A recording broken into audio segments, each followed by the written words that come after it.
Take off your badge and get out of my sight. Colonel Richard Hayes slammed his hand on the table so hard the room shook. He pointed his finger directly into Commander Maya Carter's face in front of admirals, in front of Pentagon officials, in front of every person whose opinion would shape the rest of her career. His face was red. His voice was shaking. Not because she had failed, because she had succeeded in a way that exposed every lie he had told to protect himself. She had saved 34 lives. He wanted her destroyed for it. Subscribe right now, drop a comment with the city you're watching from. I want to see how far this story reaches, and do not move, because what those 34 men do next will leave you breathless. There is a moment in every person's life when they are forced to choose between what is safe and what is right. For most people, that moment comes quietly. Maybe it is a conversation at work or a difficult decision inside a family. Maybe it is small and no one outside the room ever knows it happened. But for Commander Maya Carter, that moment came in the middle of a firefight in enemy territory with bullets hitting the ground around her boots. One of her men bleeding out in the dirt and a colonel 3,000 miles away screaming at her through a radio to keep moving forward into the jaws of a trap he refused to admit he had walked them into. And she had to decide right then, with no time and no good options, who she was, not who she wanted to be, not who she had planned to be when she was young and full of ambition and ideas about honor, who she actually was when the world stripped everything else away. This is the story of what she chose, and it is the story of what happened when 34 of the most dangerous and disciplined soldiers in the history of the United States military decided they agreed with her. Maya Carter grew up in Columbus, Ohio, in a house where discipline was not a concept. It was a practice. Her father was a retired Marine. Not the kind of retired Marine who talks about the old days at every dinner table. The kind who woke before sunrise every morning without an alarm, who kept his shoes polished even when he had nowhere to go, who believed that the character you built when no one was watching was the only character that mattered. He never pushed Maya toward the military. He never sat her down and told her she should serve. He just lived in a way that made service look like the most natural thing in the world. She watched him and she understood. Some people are built for comfort. Some people are built for something harder. Maya entered the Naval Academy at 18. She graduated near the top of her class. She passed every physical standard, every academic standard, every psychological evaluation. She earned the right to attempt the most demanding selection process in military special operations. And she passed that too. Not easily, not without pain, not without moments when every rational part of her brain told her to quit, that it was not worth it, that no one would judge her for stopping. But she did not stop because she was not doing it to prove something to other people. She was doing it because she could not live with herself if she didn't see it through. When she joined SEAL Team 6 and was assigned to Black Squadron at Joint Special Operations Command in Fort Bragg, Virginia, she was not met with celebration. She was met with something harder and more honest than celebration. She was met with silence. The kind of silence that means nothing has been decided yet. The men of Black Squadron were not unfriendly. They were careful. They had built something together, a team, a culture, a set of shared standards, and they were not going to hand her a seat at the table simply because someone with rank told them to. She was going to have to earn it. She understood that. She didn't fight it. She didn't complain about it. She showed up early. She stayed late. She trained harder than she needed to. She asked questions when she didn't know something, and she gave straight answers when she did. She never pretended to be something she wasn't. She never inflated her experience or claimed credit for things that weren't hers. And one day, several months into her assignment, Chief Nathan Brooks, who was the most respected NCO in Black Squadron, and the kind of man who could silence a room just by walking into it, turned to her during a training debrief and said without any preamble or ceremony, "You're solid, Carter." 2 words. That was all. But from Nathan Brooks, those 2 words meant more than any medal. The team called her Carter. Not Commander, not ma'am. Carter. It was not disrespect. It was the opposite. It was what they called each other. She had crossed the line from officer to teammate. She would spend years with these men. She would run missions in places the public would never know about in the dark, with rules of engagement that shifted by the minute in environments where the wrong decision made in the fraction of a second could get everyone killed. She would learn their names, their voices, the way they breathed when they were focused, the way they moved when they were afraid but wouldn't show it. She learned who was steady under fire and who needed a word in their ear to pull them back to center.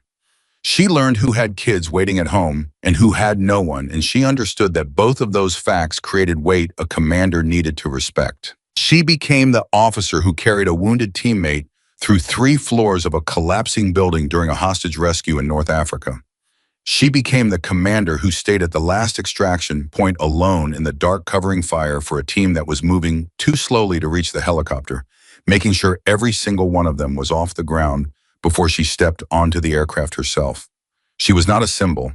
She did not think about what she represented. She only thought about the people on her left and her right. That was her entire philosophy of leadership, and it never changed. But inside the offices where careers were managed and futures were decided, philosophy was not the currency that mattered. Numbers mattered. Reports mattered. Who you knew and how you presented yourself mattered.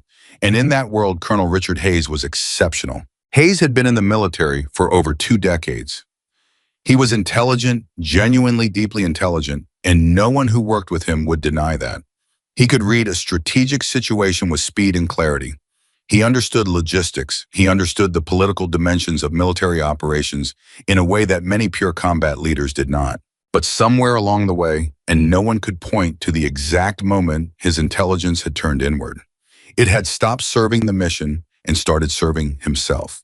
Hayes wanted to be a general. That was not a secret. He had wanted it for years, and he had been building toward it methodically, collecting the right assignments in the right relationships, in the right statistics, the way another man might collect art. Missions that succeeded became his successes. Missions that failed became someone else's failures. He was careful. He was practiced. And he was very, very good at protecting himself. When he was assigned to oversee special operations planning at JSOC, he and Maya began working together. And within the first month, he recognized something about her that made him uncomfortable. She was not afraid of him. Most people were. Not because Hayes was cruel. He rarely raised his voice, and he was polite in that precise, measured way that powerful men often are. People feared him because they understood that he held their careers in his hands and that he did not hesitate to use that leverage. But Maya looked at him the way she looked at everyone directly, without performance, without the small deferential gestures that people in subordinate positions had learned to offer. She listened carefully to what he said. She asked questions when his reasoning didn't hold up. And when she disagreed with him, she said so. Not rudely, not aggressively, but clearly. "Sir, I think there's a problem with this intelligence assessment. Sir, I'd like to request additional reconnaissance before we commit to this timeline. Sir, my team has concerns about the route." Hayes heard these things and smiled and nodded and wrote them down in his notes. And he waited. He knew with the patience of a man who had been playing this game for a long time that eventually she would go too far. That eventually there would be a moment where her refusal to simply comply would become undeniable, visible, undeniable to everyone watching. And then he could move. The first real clash between them came during a planning session for a series of operations, targeting a network of arms dealers operating across the Syria-Turkey border region. The intelligence package was thick and had been compiled over several months. On paper, it looked solid, but Maya had spent 2 days reading through it. Every page, every source citation, every satellite image, and something didn't add up. She brought her concerns to Hayes in a private meeting first. She didn't embarrass him publicly. She sat across from him in his office with her notes in front of her and walked him through what she had found. "Several of these source reports are circular," she said. "They're citing each other. When you trace them back to the original intelligence, you find 2 sources, and those 2 sources have reliability assessments of questionable. The satellite imagery shows a facility that looks active, but the pattern of movement doesn't match what you'd expect from an operational weapon storage site. It looks staged."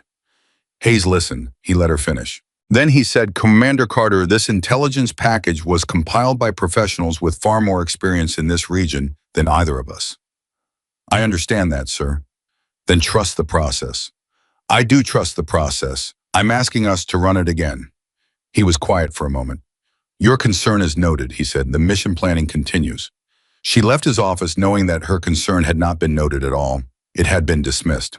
And that gap between what Hayes said and what Hayes meant was something she started tracking very carefully. The weeks that followed were tense, not openly tense, not the kind of tension that breaks into arguments. The quiet kind, the kind where two people understand each other perfectly and neither of them says it out loud. Hayes began copying her superior officers on routine communications in ways that were technically normal but functionally pointed. He began scheduling briefings at times that conflicted with her training sessions. He began referring to her in small ways in front of others as Commander Carter, with a specific inflection that managed to communicate skepticism without ever saying a skeptical word. He was building a file on her, not the kind of file with documents, the kind that lives in people's memories. The impression file, the one that fills the space before the question, "Carter, what do you make of her?" I was making sure that when that question was asked, the answer would carry a faint shadow of doubt. Maya knew what he was doing, and she continued doing her job. Because the other option, becoming smaller, becoming quieter, becoming the version of herself that would make Hayes comfortable, was not something she was willing to consider. Nathan Brooks noticed the pressure she was under. He was not someone who talked about feelings easily or often, but one evening after a late training session, when the room had cleared out and it was just the two of them reviewing equipment, he said, "He's coming for you, Carter." She didn't look up from what she was doing. "I know. You planning to do anything about it?" "Keep doing my job." Brooks was quiet. Then, "That might not be enough." "It's all I've got," she said. He nodded. He understood. The mission briefing for Operation Silent Horizon happened on a Tuesday morning in a windowless room at JSOC headquarters. Hayes stood at the front of the room with the confidence of a man presenting a plan he considered not only correct but elegant. The target was a compound near the Syrian border. Intelligence indicated it was being used as a coordination hub by a weapons trafficking network with ties to multiple hostile organizations. The plan was a nighttime helicopter insertion, fast entry capture of key personnel, rapid extraction. Hayes called it clean, surgical, a low-risk, high-reward operation. Maya sat in the third row and looked at the satellite imagery projected on the screen. Something was wrong. She could feel it before she could name it. She looked at the compound layout, the roads leading to it, the pattern of activity around the perimeter over the past 72 hours. Then she understood what she was seeing. The compound looked too clean. Not suspicious clean, not the kind of clean that comes from operational security. A different kind, the kind that comes from someone knowing they are being watched and removing everything that should be there. "Sir," she said, raising her hand, "I have a question about the intelligence." Hayes turned. The room noticed. "Commander Carter, the satellite imagery from the last 3 days shows almost no activity at this location. Previous assessments noted regular vehicle movement and personnel circulation. That pattern has disappeared completely. Can you speak to what analysts believe accounts for that change?" Hayes paused. "The network may have increased operational security in response to our collection activity. Or they know we're coming." The room was very quiet. Hayes's expression did not change, but something behind his eyes did. "That assessment is speculative and not supported by the intelligence. I'd like to request additional reconnaissance before we insert." "Your request is noted. The mission proceeds on schedule." He turned back to the screen. Maya sat very still. She looked at the image of the compound. She thought about Nathan Brooks, about her medic, Corporal James Tran, who had a daughter who was 7 years old, and who had a picture of her taped to the inside of his locker. About the sniper on her team, Petty Officer Derek Holt, who was 3 months from retirement and who had been talking for weeks about the fishing trip he was going to take with his son. She thought about all of them, and she made a decision. If she was wrong about the compound, she would deal with the consequences. But if she was right and she didn't say anything, and something happened to her team, she would never recover from that. She could not live with silence that cost someone their life. After the briefing, she pulled Brooks aside. "Something's off," she said. He looked at her steadily. "I saw it too. The compound is clean. Too clean." "Agreed. Hayes isn't going to change the timeline." Brooks crossed his arms. "So what do we do?" "We prepare for the possibility that we're walking into something that isn't what the intelligence says it is," she said. "We talk to the team. We plan alternate extraction routes. We make sure everyone knows what we do if the situation doesn't match the briefing. And if Hayes finds out you're preparing for a scenario he didn't authorize? She looked at Brooks. Then he finds out. They spent the next 6 hours running what Hayes didn't know about and what Maya didn't have permission to do officially. She briefed her team not just on the planned mission, but on the questions she had about the intelligence. She told them honestly what she had seen in the satellite imagery and what she thought it might mean. She didn't tell them to be afraid. No, she told them to be ready for anything, because ready was the only thing that had ever kept them alive. Holt the sniper listened to her walk through the alternate extraction routes. When she finished, he said, "You think it's a trap?" "I think it might be." "And Hayes is running the mission." Holt nodded slowly. "Then I guess we trust you." "You shouldn't trust me blindly," she said. "I'm telling you what I see. You make your own assessment." "Carter," he said with a small, dry smile. "We already did." The team suited up in the dark. They loaded their equipment. They reviewed their assignments. They did all the things they had done hundreds of times before. But that night, every one of them knew they were walking into something uncertain. And they walked in anyway, because that was who they were. And because Maya Carter was leading them, she was the first one onto the aircraft. She sat near the door the way she always did, watching her team load up around her. She watched their faces. She watched the way Brooks settled into his seat with his hands resting on his knees, utterly composed. She watched Tron check his medical kit one more time, running his fingers over the contents with the focus of a man who understood that those supplies were the difference between someone living and someone not. She watched Holt stare at the ceiling of the helicopter with the particular calm of someone who had gone so far past fear that they had come out the other side. These were her people. Whatever was waiting in the dark, they were going into it together. The helicopter banked south, and Maya Carter looked out into the night and felt the weight of what she had chosen to be. Not a symbol, not a story, not a poster or a headline, just a commander, a person standing between her people and whatever came next.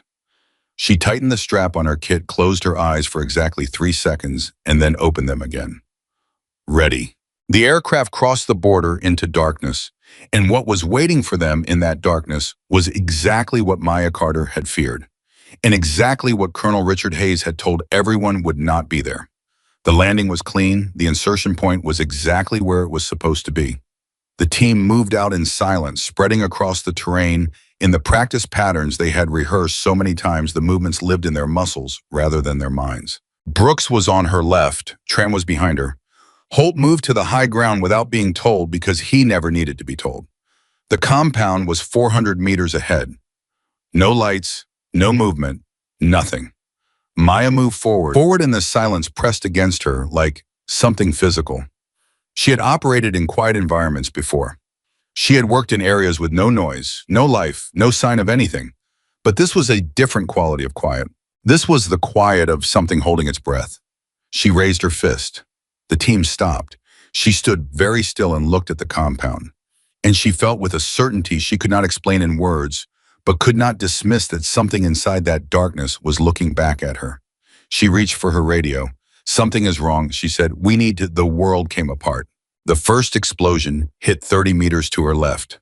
The ground shook and light filled the dark, and the silence broke open into something enormous and terrifying. And human voices were shouting, and weapons were firing, and Maya was moving before conscious thought caught up to her body.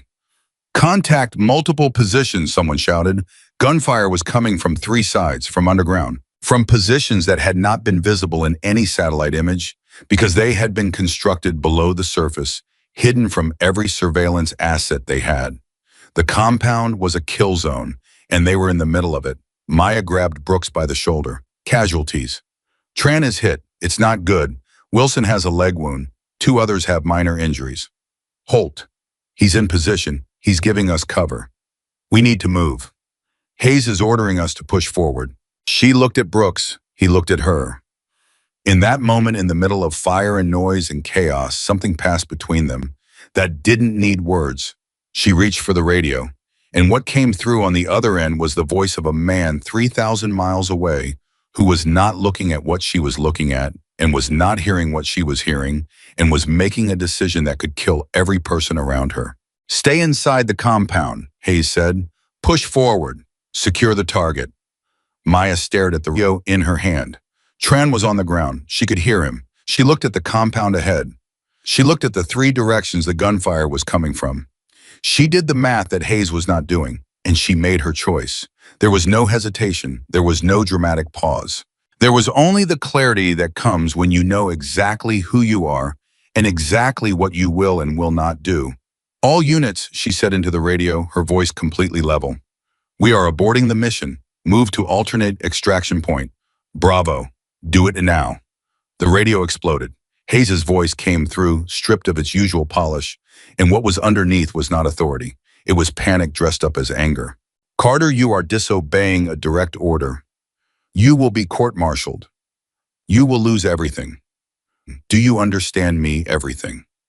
She listened. She heard his voice. She looked at Tron on the ground, and she looked at Brooks, who was already moving, already pulling people into position, already doing the thing that needed to be done.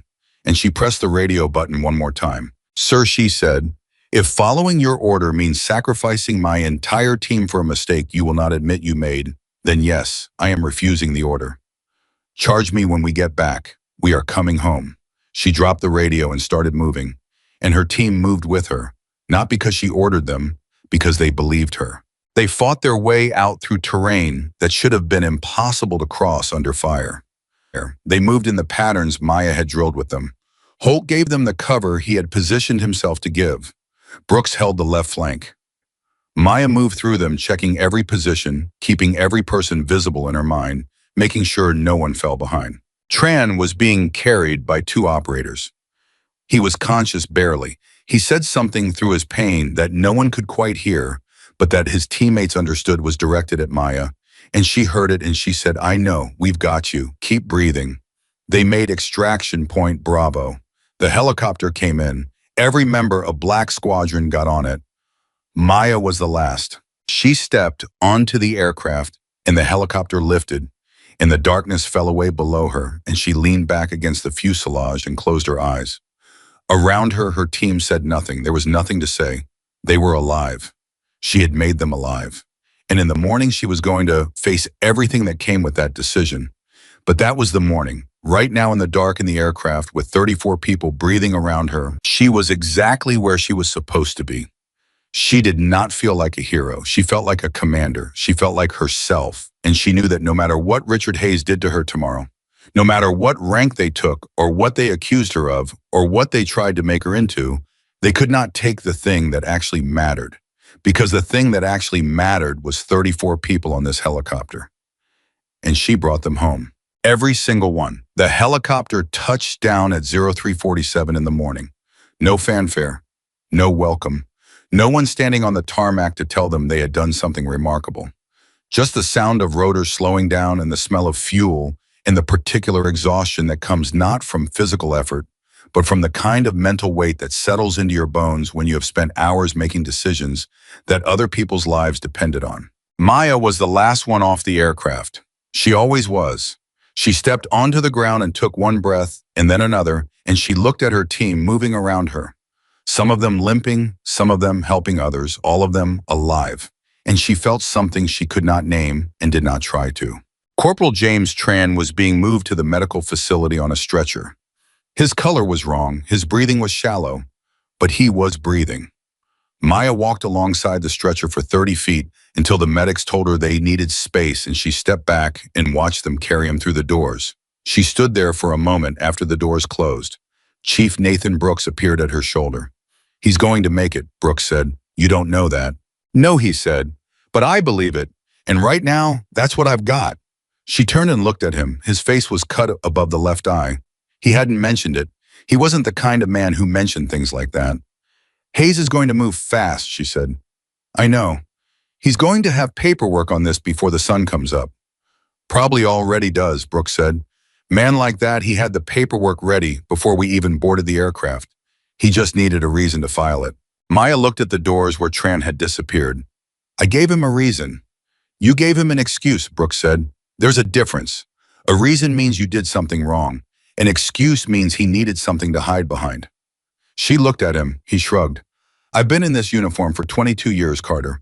I know the difference between a commander and a politician wearing one.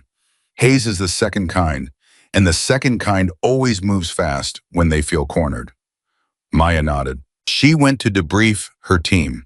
The room where they gathered was small and fluorescent and smelled like coffee that had been sitting too long.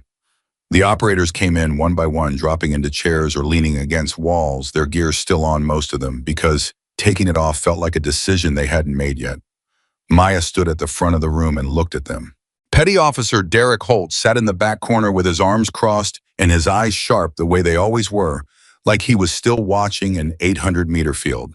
Sergeant First Class Marcus Webb, the breacher, had his hands wrapped around a paper cup of coffee, and he was staring at the floor with the specific expression of a man who was doing math he didn't like the answer to.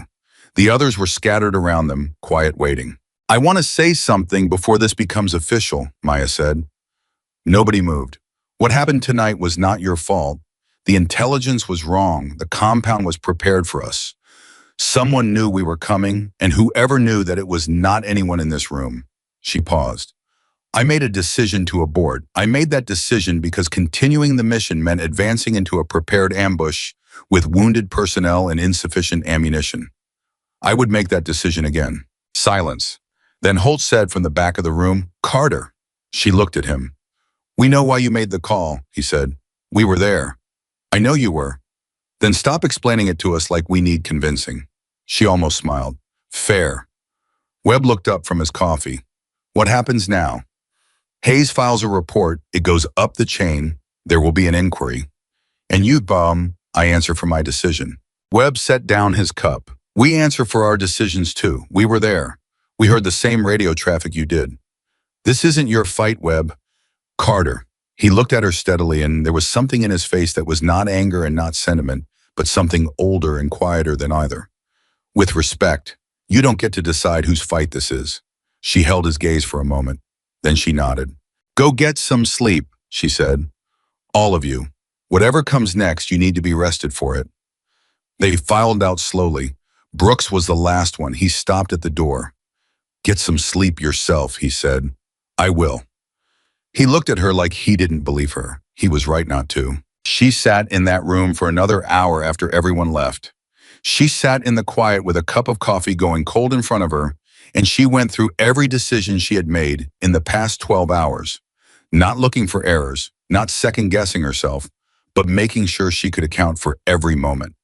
Making sure that when the inquiry came, and it was coming, she had no illusions about that. She could stand in front of whoever was asking and answer every question without looking away. She could. She was certain of that.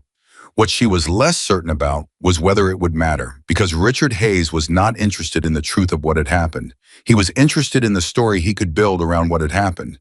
And a man with his access and his relationships and his 23 years of carefully constructed political capital could build a very convincing story. She knew this. She had known it since the moment she pressed the radio button and said the words that could not be unsaid. The sun came up at 5:42. Hayes filed his report at 5:58. She found out about it from her JAG officer, Captain Diana Reyes, who appeared at her door at 6:15, looking like a woman who had been awake for a very long time and had read something she wished she hadn't. "How bad?" Maya asked. Reyes sat down and put a folder on the table. "He's charging you with insubordination, dereliction of duty, and conduct unbecoming an officer." Maya looked at the folder. She didn't open it. "He's also requesting an immediate suspension of your command authority pending the outcome of the inquiry," Reyes continued. "And he's contacted 2 members of the Senate Armed Services Committee." He moved fast. "He had this ready," Reyes said. "Carter, this was prepared in advance. The language in this report, nobody writes like this after one night. This has been drafted and revised. He was waiting for a reason to file it." "I know." Reyes looked at her carefully. "You knew he was going to do this." "I knew he needed to protect himself. I gave him the opportunity to do it." "You could have—" "What?" Maya said. "Obeyed the order, pushed my team forward into a kill zone and hoped we somehow fought our way through it." She shook her head. "No, I couldn't have." Reyes was quiet. "I know what you're going to say," Maya said. "You're going to tell me about the legal strategy, about the best way to present my case, about what I should and shouldn't say in the inquiry." "Yes," Reyes said. "That's my job. And I'm going to listen to everything you tell me," Maya said. "But I need you to understand something first. I'm not going into that inquiry to minimize what I did or to frame it strategically or to make it look like something other than what it was. I refused a direct order. I will say that. I will explain why. And whatever they decide after that, I will accept. Reyes stared at her. That is a terrible legal strategy, she said. I know, Maya said, but it's the only one I can live with. The formal inquiry was scheduled for 48 hours later. In the time between, the base was not quiet. It never is when something like this happens. People talk. They always do. And in a community as tight and interconnected as special operations, the talking happens fast, and it happens everywhere, in hallways and in mess halls and in the quiet corners of planning rooms where people think no one is listening. The story of what happened on the mission spread the way these stories always spread, in fragments and partial truths, in the versions that people told depending on what they had heard and who they had heard it from. Hayes's version moved through official channels. He had the channels, he used them. His version was clean and simple. A commander had lost her nerve under pressure, refused an order, abandoned a mission, and endangered the credibility of the entire command structure. Maya's version moved differently. It moved through the operators themselves, person to person, the way things move in a community where people have stood next to each other in the dark and know what it means when someone says they were there. There, on the second morning, Marcus Webb came to find Maya. He knocked on her door at 7 in the morning. She answered it in uniform because she had been in uniform since she woke up, and she had not slept much, and she looked exactly like someone who was carrying something heavy and refusing to put it down. Something you need to see, Webb said. He handed her a printed document. She looked at it. It was a copy of an intelligence assessment, dated 3 weeks before Operation Silent Horizon, marked priority, addressed to Colonel Richard Hayes. She read it. She read it again. The assessment stated clearly in language that left no room for interpretation that the compound identified as the primary target for the operation had been flagged by 2 independent sources as a possible deception. That enemy elements in the region were known to be aware of American surveillance patterns, that the recommended course of action was additional reconnaissance and independent source verification before any direct action was authorized. Hayes had received this document. He had read it, and he had not shared it with anyone else. Where did you get this? She asked. I can't tell you that, Webb said. Marcus, Carter, I genuinely cannot tell you that, he said, because the person who got it to me has a family, and I'm not going to put them in Hayes's crosshairs. But what I can tell you is that it's real. It came from the right place, and it needs to be in the hands of the right person before that inquiry starts. She looked at the document in her hands. This was the thing. This was the piece that changed the shape of everything. He knew, she said. He knew, then. He sent them in anyway. He had a promotion review in 30 days, Webb said. He needed a win, a clean, fast, high-profile win, and he decided. Webb stopped himself. His jaw tightened. He decided that the risk was worth it. The risk, Maya said quietly. He decided that our lives were worth the risk. Webb said nothing, because there was nothing to say that was adequate to what that meant. She looked at the document one more time, then she picked up the phone and called Diana Reyes. I need you here, she said, right now, and bring someone from the Inspector General's office if you can. Reyes was there in 20 minutes. She read the document standing up and did not sit down when she finished. She read it again. She turned to Maya with an expression that was something between fury and careful professional focus. This changes everything, Reyes said. I know. He withheld critical intelligence from mission planning. He sent your team into a known risk environment without disclosure. I know what it means, Diana.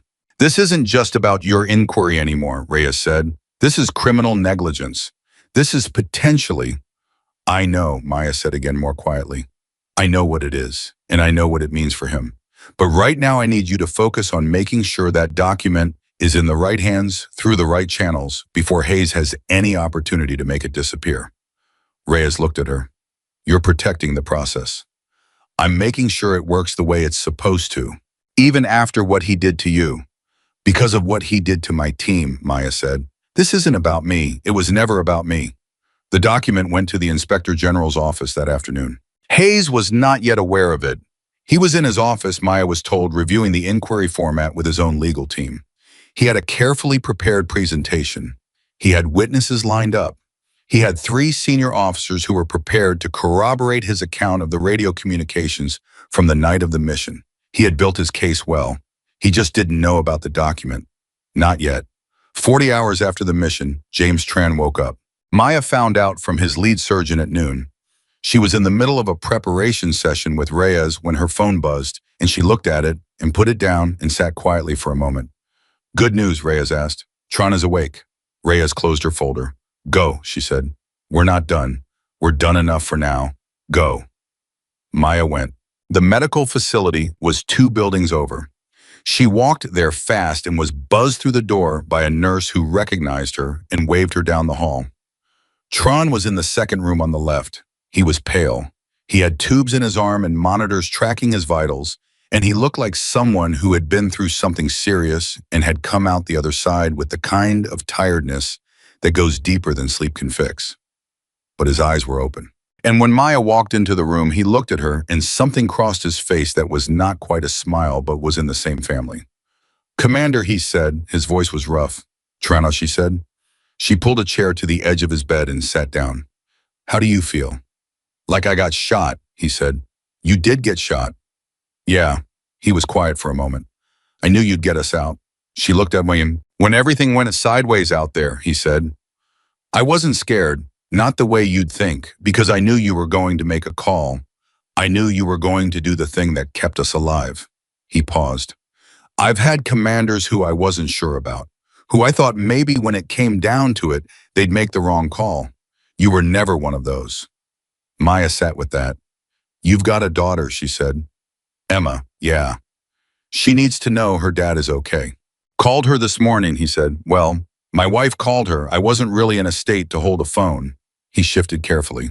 "She asked my wife if the lady who runs my team was okay." Maya looked up. "Emma asked if you were okay," Tran said. "Because I talk about you. I tell her about the commander who makes sure everyone gets home. She wanted to know you were safe." Maya was quiet for a long moment. Then she said, "Tell Emma I'm fine." "I will," Tran said. "You're going to be fine right after the inquiry. One way or another," she said. He looked at her carefully. "Carter." "Yeah. Whatever they do to you in that room, whatever Hayes says about you, every person who was on that helicopter knows exactly what you did and exactly why you did it." He held her gaze. "That's not nothing. That's everything." She nodded. She stayed another 10 minutes, and then she walked back to prepare for the next day. That night, Brooks knocked on her door at 2200. She opened it. He was in civilian clothes, which was unusual enough that she noticed it. "Walk with me," he said. They walked along the perimeter road that ran behind the main buildings. It was a route that both of them knew well, a place where people went when they needed to talk without being in a room. "I've been talking to the team," Brooks said. "What are they saying?" "They're angry," he said. "Not scared, not confused, angry. The clean kind of angry where you know exactly what the problem is and you know exactly what it deserves." "I don't want them doing anything that puts them in Hayes' crosshairs," she said. "With respect," Brooks said. "You don't get to decide that either." She stopped walking. He stopped beside her. "Carter," he said, "these men have deployed with you. They've bled next to you. They've carried each other and been carried by you. And they have watched you make the hardest calls anyone in this uniform has to make. And they have never, not once, seen you make those calls for the wrong reasons." His voice was level, but there was something underneath it that was not level at all. "You protected them out there. All of them. And tomorrow you're going to walk into that room and stand in front of people who were not there, and you are going to be asked to explain yourself to someone who put your entire team in danger to advance his own career." She didn't say anything. "We're not going to let you do that alone," Brooks said. "Nathan, we've already decided," he said. "I'm not asking your permission. I'm telling you what's going to happen. Because that's what family does." She looked at him in the dark. She wanted to tell him not to risk it. She wanted to tell him that she could handle it, that it was her problem to carry, that they had done enough, and she was not going to let them put themselves in the line of fire again on her behalf. But she looked at him, and she understood that he was not offering. He was telling her who they were, and she was not going to insult him by arguing with it. "Okay," she said. He nodded. They walked back in silence. The inquiry was scheduled for 0900. At 0830, every member of Black Squadron was in uniform. They gathered without being told to. They came from the barracks and from the medical facility and from wherever they had spent the night, and they came in their dress uniforms, which none of them had planned to wear that morning, and they came to the building where the inquiry was being held, and they stood outside it. Not loudly, not with signs or with speeches, just there. 34 operators, standing in the morning air in their dress uniforms with their badges on their chests, waiting. When Maya arrived and saw them, she stopped walking. She stood there for a moment. Brooks was at the front of the group. He looked at her the way he always looked at her, directly, without performance, without anything extra. "We're with you," he said. That was all. She nodded. She did not trust herself to say more than that. They went inside. The inquiry room was large and formal, the kind of room designed to remind everyone in it of the weight of an official process. There was a long table at the front where the inquiry panel sat 3 senior officers, none of whom Maya knew well, all of whom had the particular careful expression of people who understood they were about to hear something complicated. Hayes was already there. I was in dress uniform, perfect every element of it, precise and deliberate. He looked confident. He looked like a man who had prepared well and knew it. He looked at Maya when she entered, and his expression did not change. But his eyes moved to the operators filing in behind her. They kept filing in, and Hayes' expression began to develop a very small crack at its foundation. The senior member of the panel, a 2-star general named Okafor, that Maya had met twice before and found difficult to read, looked at the assembled operators and then looked at Maya. "Commander Carter," General Okafor said, "is there a reason your entire unit is present for this inquiry?" Maya looked at the general steadily. "Sir, they are here voluntarily as potential witnesses to the events under review." Okafor looked at them again. Then he nodded slowly, and something in his expression shifted slightly in a way that Maya could not quite read. Hayes stood up. "General Okafor, with respect, this is irregular. These personnel are not scheduled as witnesses." "I'll determine what's regular, Colonel," Okafor said. Hayes sat back down. The crack in his foundation widened. Maya sat at the table and looked at the panel and took a breath. She was ready. Whatever happened in the next several hours was going to be the truth. The whole truth, everything she had held back for nothing and no one. And somewhere in the building, in a file that the Inspector General's office had received the previous afternoon, there was a document with Hayes' name on it and a date 3 weeks before the mission. Hayes did not know about that document yet, but he was going to. He was going to find out in a room full of people. I was going to find out when the moment came that he could not prepare for the moment that his careful, constructed, revised, and polished story could not survive. Maya had been in enough situations to know what that moment felt like when it was coming. She sat straight in her chair. She kept her hands still on the table. She looked at the panel, and she waited for the truth to do what the truth does when it is finally given a room and a voice and the chance to be heard. Colonel Hayes began to speak, and somewhere behind Maya 34, operators sat in their dress uniforms and said nothing. Because sometimes the most powerful thing you can do is simply be present. Colonel Richard Hayes was a man who had spent 23 years learning how to own a room. He knew how to stand. He knew how to project his voice so it filled the space without strain. He knew how to make eye contact with each person at the panel table in a way that felt personal, that felt like he was speaking to them individually rather than performing for a group. He had done this 100 times. In promotion boards and congressional briefings, in after-action reviews, where the story needed to be shaped carefully before it hardened into record. He was good at this. He was genuinely, professionally, disturbingly good at this. He opened his case against Commander Maya Carter at 0912 seconds, and he did it the way a surgeon opens a patient, with precision, with confidence, and with the absolute certainty that he knew exactly what was inside and exactly what needed to be removed. "General Okafor," Hayes said, standing at the front of the room with his hands clasped behind his back and his uniform immaculate. "What you are going to hear today is a straightforward case of command failure. A senior officer under pressure in a combat environment lost confidence in her mission parameters and made a unilateral decision to abort an authorized operation. In doing so, she refused a direct order from her superior officer, exposed her unit to additional risk during an unauthorized extraction maneuver, and compromised the operational integrity of a mission that had strategic importance beyond what her rank entitled her to evaluate." He paused. He let that settle. "This is not a complicated case," he continued. "Commander Carter disobeyed an order. The facts are documented. The radio transmissions are recorded. I will submit both into evidence. What I ask this panel to consider is not merely the specific incident, but what it represents. When a commander in a special operations environment decides that her personal judgment supersedes the chain of command, the entire foundation of military order is at risk. He sat down. The room was quiet. General Okafor made a note. The two officers beside him, a one-star named Brennan and a full colonel named Yates, did the same. Maya sat straight in her chair and did not look at Hayes. She looked at the panel. She kept her breathing even.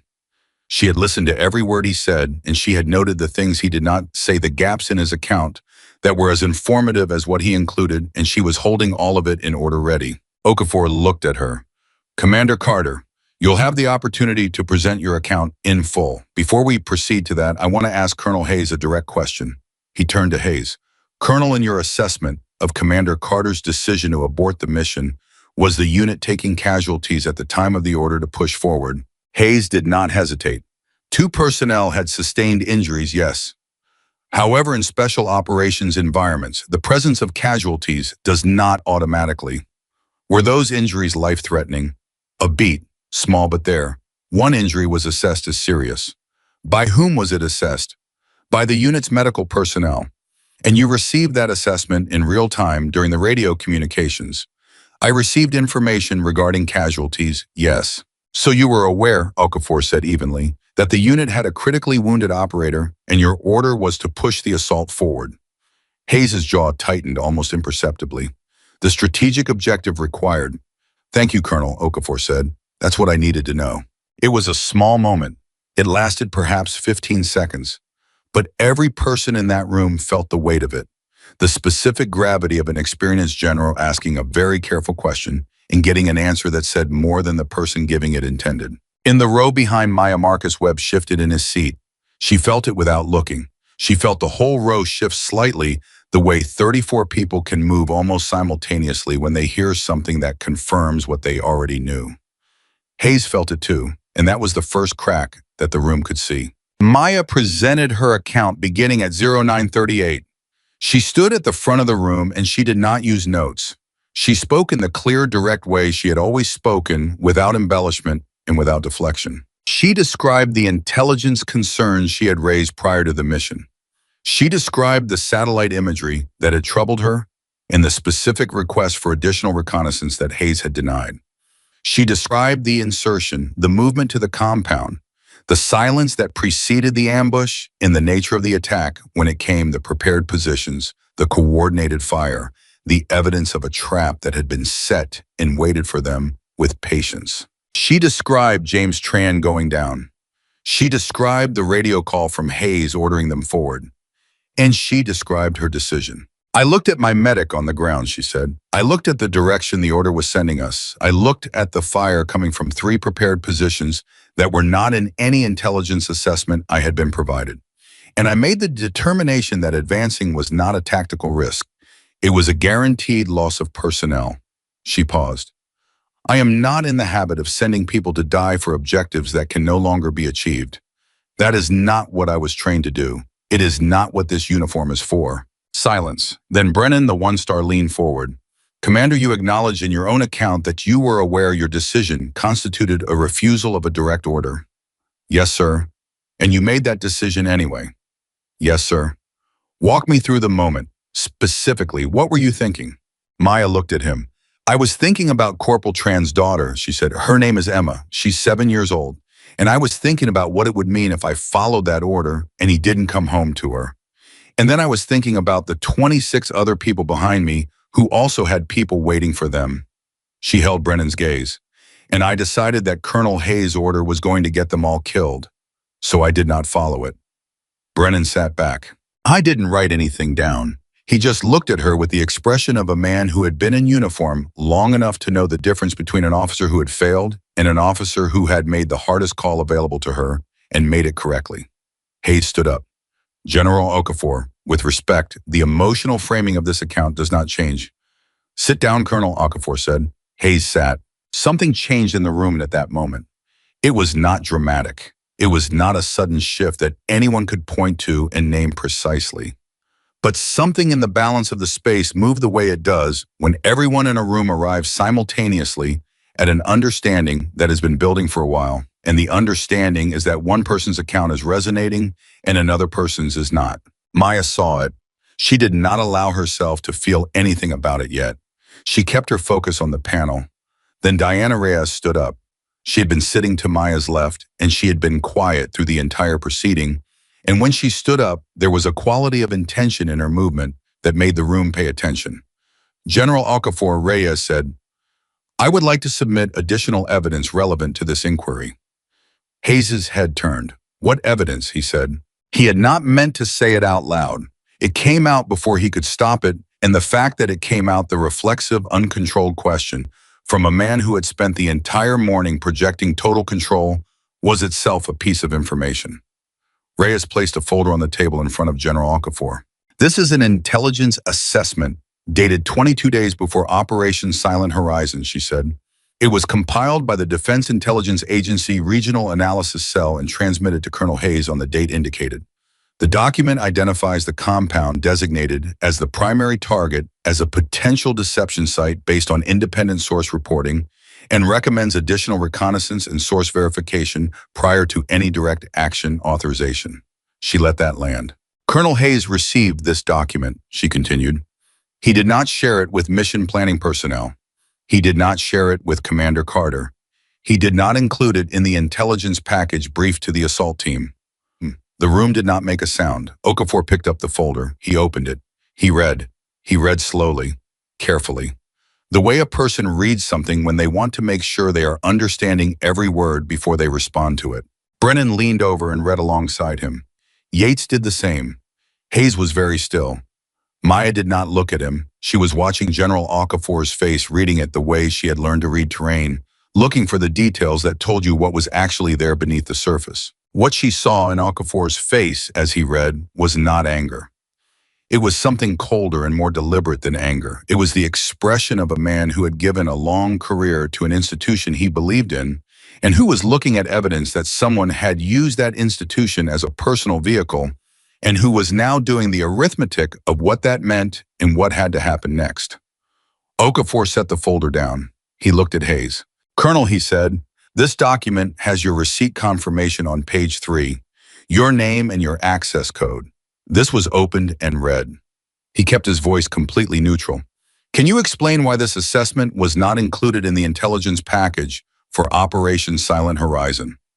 Hayes was quiet for 4 full seconds.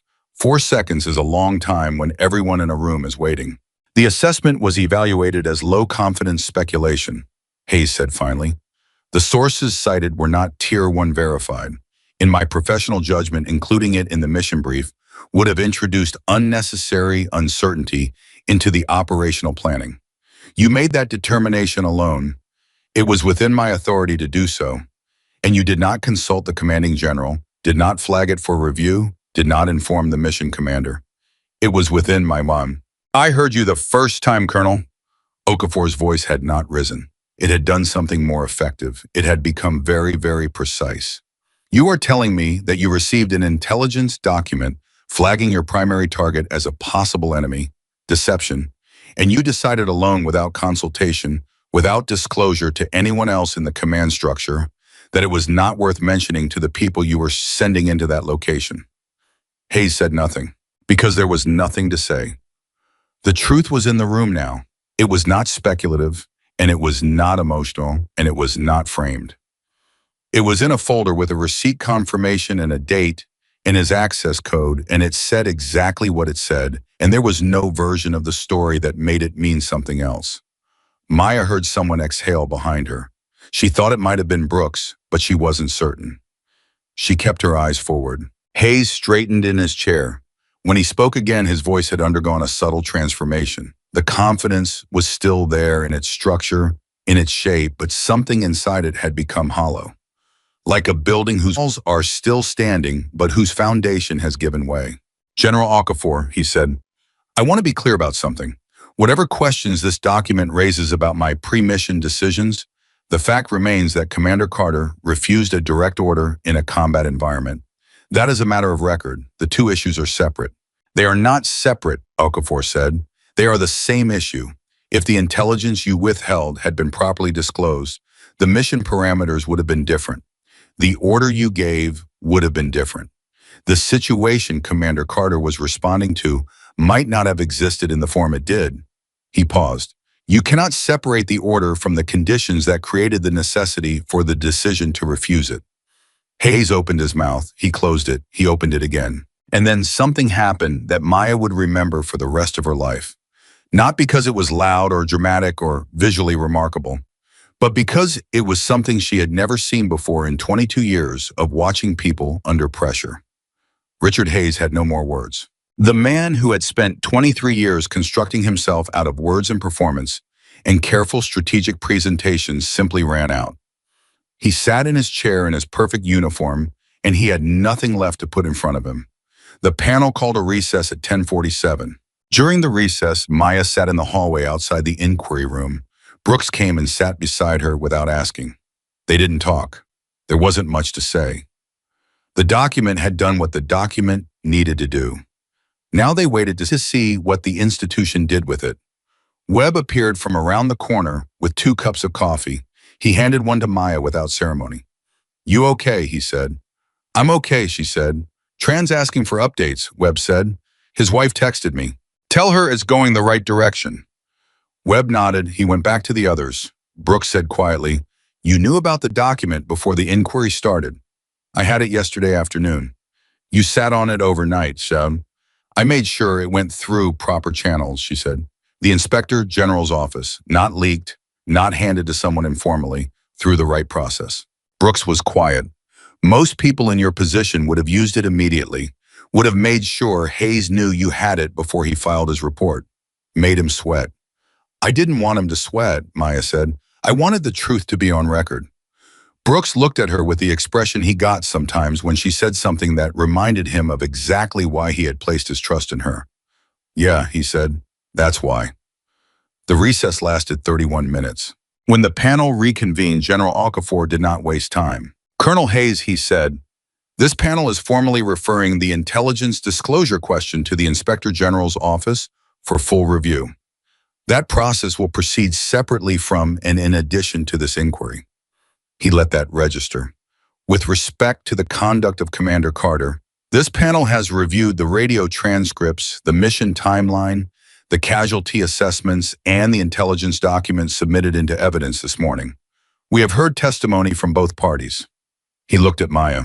Commander Carter, this panel finds that your decision to abort the mission while constituting a technical refusal of a superior officer's order was made in response to a combat situation that had materially deviated from the mission parameters you were briefed on and in the context of intelligence information that had been withheld from you and that, had it been disclosed, would have warranted significant mission modification or cancellation. He paused.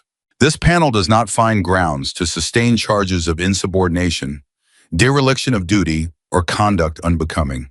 The charges are dismissed. The room behind Maya erupted. Not loudly. These were special operations personnel. They did not whoop or cheer, but the sound that moved through them, the exhale, the shift, the low murmur of people who have been holding something and have been told they can put it down, was its own kind of sound, and it was unmistakable. Hayes stood up. General? Colonel Hayes, you will sit down and you will remain seated until this panel has concluded its session, Okafor said. His voice had not changed. It did not need to. You will then report to the Inspector General's office, where you will be interviewed regarding the matters raised by the document submitted this morning. You are not to leave this installation pending the outcome of that review. Hayes stood for one more second. He looked at Okafor. He looked at Brennan. He looked at Yates. And then he looked at Maya. She looked back at him. She did not feel triumph. She did not feel vindicated in the way people expect vindication to feel. She felt something quieter and more serious than that. She felt the weight of what had almost happened.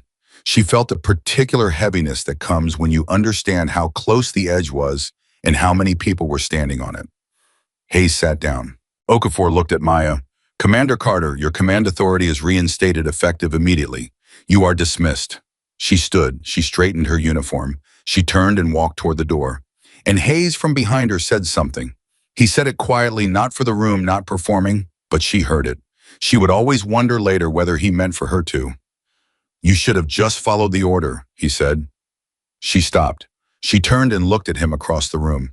I was still sitting in his chair. The perfect uniform, the hollow confidence, the 23 years of constructed self that had just come apart in a single morning. She looked at him for a long moment. Then she said, if I had James Tran would be dead, and Emma Tran would be 7 years old and growing up without her father. She held his gaze. That's why I didn't follow the order. She walked out. Brooks fell into step beside her immediately. Then Webb, then Holt. Then the rest of them, one by one filling the hallway behind her, the sound of 34 sets of boots on the floor. Something she felt in her chest more than she heard it. Outside the building in the morning air, the team gathered around her. Nobody made a speech. Nobody said anything formal or ceremonial. Holt looked at her and said, fishing trip's still on. I'm going to catch something ridiculous and tell my son his commanding officer made it possible.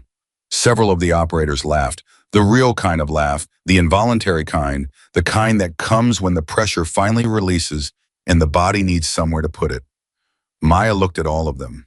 She looked at their faces tired, marked by the past 48 hours, carrying everything that had happened, and she felt something that she did not have a word for in any of the languages available to her. Something that was not gratitude exactly, and not pride exactly, and not love exactly, but was in the neighborhood of all three. Get some rest, she said. Yes, ma'am, several of them said simultaneously, and someone go tell Tran it's over. Webb was already on his phone. Maya walked away from the building. She walked without a specific destination at first, just moving, letting her legs carry her somewhere that wasn't the room she had just left. She ended up at the edge of the parade ground. She stood there in the morning sun, and she thought about the past 72 hours, and she thought about the document and the inquiry and Hayes' face when he ran out of words, and she thought about Okafor's voice saying the charges were dismissed. She thought about all of it. And then she thought about something else. She thought about the fact that 34 men had put on their dress uniforms this morning without being asked, had shown up without ceremony or instruction, had simply been there because that is what you do when someone you trust is standing in a room trying to defend the right thing. She had spent years wondering in the quiet, honest moments that leadership creates when you are alone with your own reflection, whether she was actually the kind of officer she was trying to be, whether the decisions she made, the standards she held, the choices she made when no one was watching or when the cost was high, whether any of it was real or whether she was just performing a version of integrity for an audience. This morning had answered that question. Not because the panel had cleared her, not because Hayes had been exposed, but because 34 people who had seen her at her best and her worst, who had watched her fail and recover, who had been with her when the stakes were as high as they get, 34 people had shown up in their dress uniforms at 08:30 in the morning and stood outside a door. You cannot manufacture that. You cannot build it with rank or with reputation or with careful strategic presentation. You can only earn it. The way you earn it is by being exactly who you are when being exactly who you are costs you something. She stood there in the morning sun for a few more minutes. Then she went to see James Tran. He was awake and slightly better than the day before. His color was coming back. Emma had sent a drawing through his wife, a picture of a helicopter with a stick figure woman in it that had Commoner Maya written in 7-year-old handwriting above the door. Tran showed it to her. She looked at it for a long time. She spelled it wrong, Tran said. She spelled it perfectly, Maya said. He smiled. The real kind, the kind that reaches the eyes. She stayed for 20 minutes. She did not tell him everything that had happened in the inquiry room. She would tell him the full version later, when he was stronger. For now, she told him the only part that mattered. It's over, she said. You focus on getting home. Already am, he said. She walked back toward the main building. Her phone buzzed. It was a message from General Okafor's aide, short, direct, the way military communications tend to be. The general would like to meet with Commander Carter at 1400.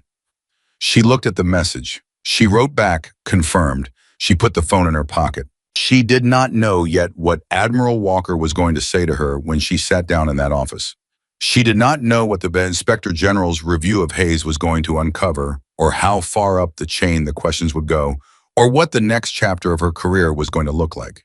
She knew that it had survived. She knew that her team had survived. She knew that the truth had survived. And she knew something else, something she had always believed but had now seen proven in a way that went past belief into something harder and more permanent. She knew that the kind of leadership that matters is not the kind that looks good in a briefing. It is the kind that stands between its people and everything that would hurt them. Even when standing there costs you everything. Even when the cost is your rank, your reputation, your future, your career. Every plan you had made for yourself since you were 18 years old and walking into the Naval Academy, knowing exactly who you wanted to become. Even then, especially then. That was what 34 badges on a table looking like. That was what a 7-year-old girl drawing a helicopter with Commander Maya on the door looked like. That was what leadership looked like. Not in the briefing, not in the report. In the morning outside the door when you show up because someone you trust is on the other side of it. Maya Carter walked back toward the building. She had a meeting with a general at 1400. She had a team that needed rest. She had a medic who needed to go home to his daughter. And she had work to do. General Okafor's office was on the 4th floor of the JSOC headquarters building, and Maya had been in it exactly once before 2 years ago for a routine command review that had lasted 20 minutes and ended with a handshake and nothing memorable said by either party.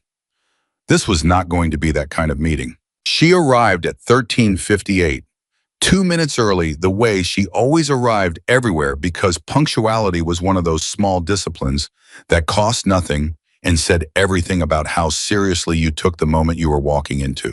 The aide outside the door, a young captain named Flores, who looked like he had been awake since well before sunrise and was managing it with coffee and willpower, told her the general would be with her in a few minutes and offered her water, which she accepted. She sat in the chair outside the office and held the water and thought about what Okafor might want to discuss. And she ran through the possibilities the way she ran through mission scenarios, not to predict the outcome, but to make sure she was not surprised by any direction the conversation went. The door opened at 1403 seconds.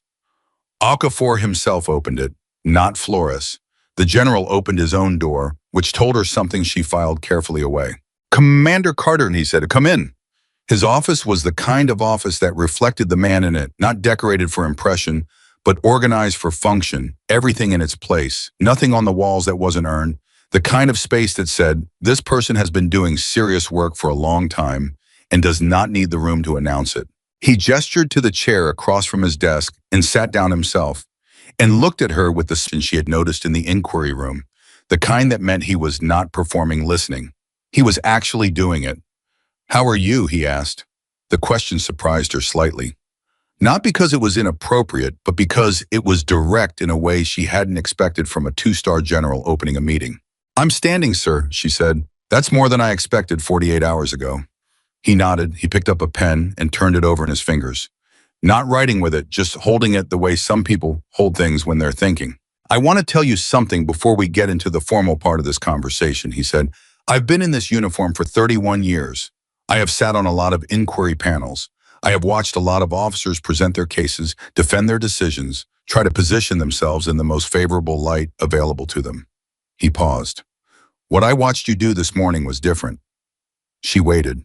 "You didn't position yourself," he said. "You just told the truth, in the exact same tone you'd use to give a weather briefing. No drama, no appeal to emotion, no strategic framing." He set the pen down. "That is harder than it sounds. Most people, even good people, even honest people, when their career is on the line, they find ways to shade things, to present the truth in the arrangement that serves them best." He looked at her steadily. "You didn't do that." "The truth was already serving me, sir," she said. "The document made sure of that." "The document helped," Okafor said. "But you didn't know about the document when you made the decision. You made the decision based on what you believed was right. The document just confirmed it." He leaned back slightly. "I want to ask you something, and I want you to answer it honestly, not the way you think I want you to answer it." "Yes, sir." "When you refused Hayes's order, when you pressed that radio button and said you were aborting, were you thinking about your career?" She considered the question for exactly as long as it deserved. "For about 1 second, she said, "and then I looked at Tron on the ground and I stopped thinking about it." Okafor was quiet. Then he said, "That's the right answer." He opened a folder on his desk. She recognized the format. It was an official record summary, the kind that preceded personnel decisions. The Inspector General's office has been working since yesterday afternoon, he said. What they've found so far is consistent with what your legal team submitted. Hayes received the intelligence assessment. He read it. He made the determination not to disclose it. He closed the folder. What we are finding additionally, and this is not public information yet, is that this was not the first time. Maya looked at him. There were 2 prior operations over the past 14 months, Okafor said. In both cases, intelligence assessments that raised concerns about mission parameters were not included in the briefing packages. In both cases, the missions proceeded. In one case, the mission succeeded and nobody looked too closely at the process. In the other case, the mission had problems that were attributed to enemy adaptability rather than intelligence failure. He let that sit. He's done this before, Maya said. We believe so. And people could have been hurt. People could have been killed. Yes, she sat with that. The weight of it was different from the weight of her own situation. This was bigger and older, and it had been going on before she ever had her first conversation with Hayes, before she ever sat in his briefing room and raised her hand and said, something looks wrong with this intelligence. I was willing to do it over and over, she said, not because he was reckless, because he had done it once and it worked and he learned that he could. Okafor nodded. That is the assessment, yes. How many operations is he connected to over the past 3 years? That is what the Inspector General is now determining.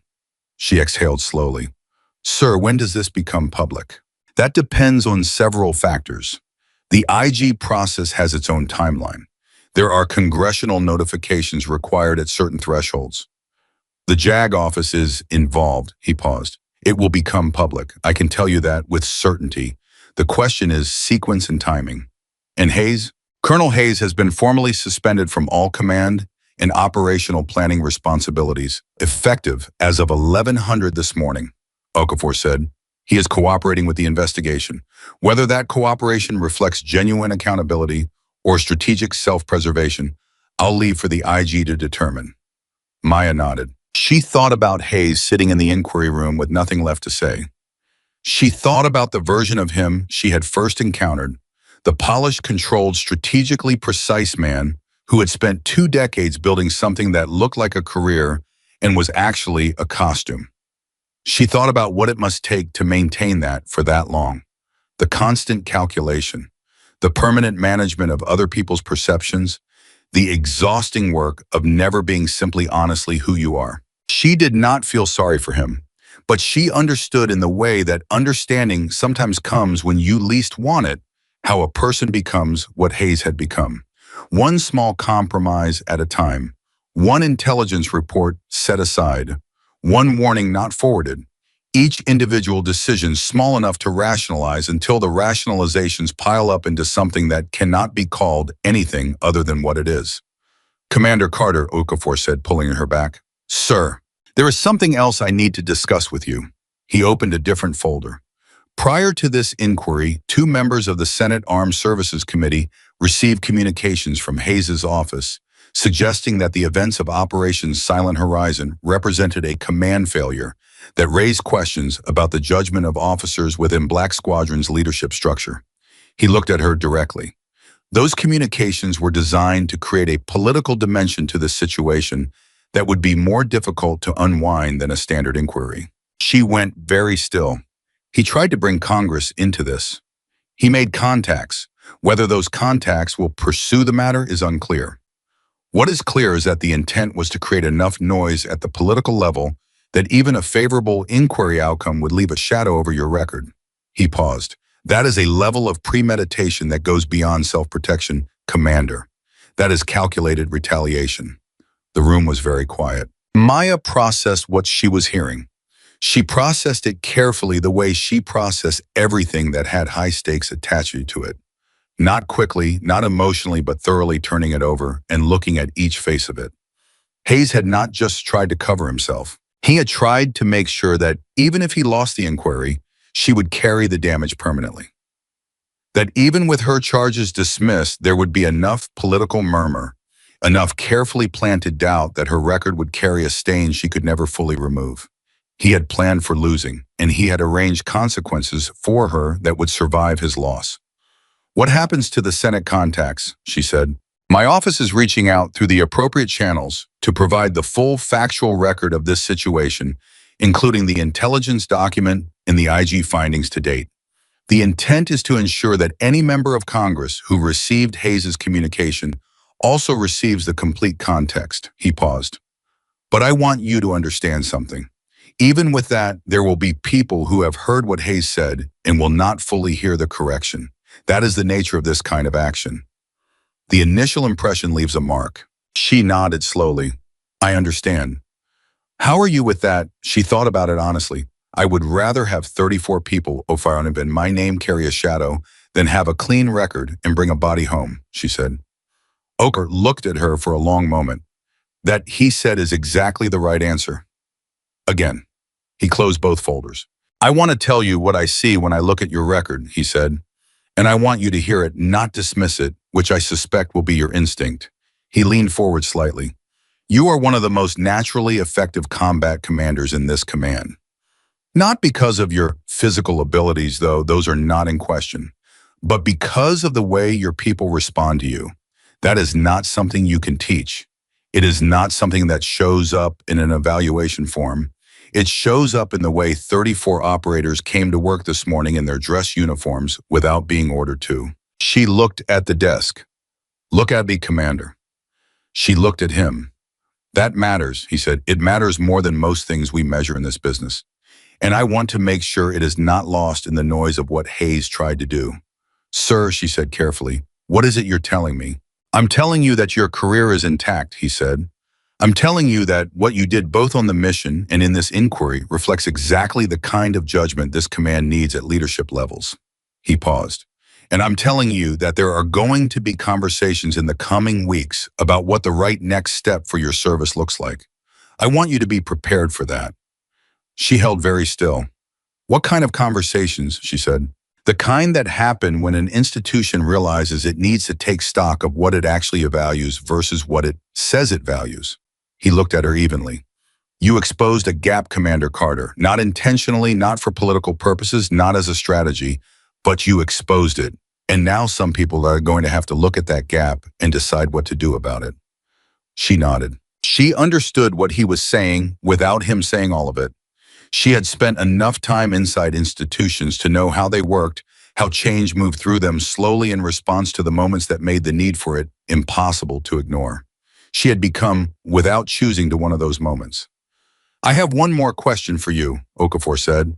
"Sir, if you had known before the mission, before the order, before any of it, that refusing Hayes would lead to this inquiry, this investigation, all of it, the Senate contacts, everything. If you had known all of that was coming," he held her gaze, "would you have made the same call?" She answered without hesitating. "Yes, sir." "Why?" "Because the alternative was Tran dying," she said.